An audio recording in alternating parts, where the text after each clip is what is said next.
Spiders may hold the key in helping a group of researchers better understand how much mercury is in the Great Salt Lake. It may not be their first choice when it comes to collecting samples, but news specialist Mike Anderson explains why they believe it's the right one.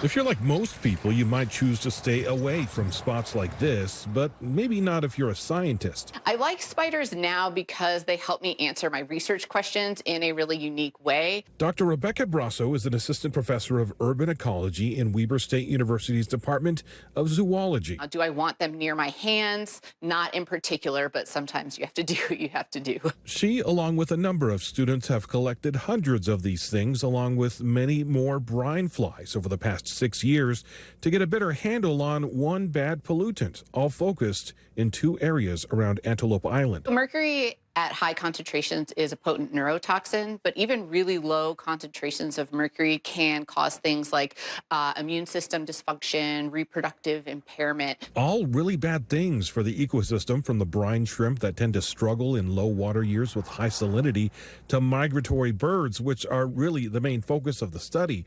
But she wanted another way to look at the food chain. So I had to pivot and make a decision, make a choice about, okay, who else is eating brine flies in a large number? Plus, there are a lot of these spiders to work with, which makes them easier to collect than a bunch of dead birds.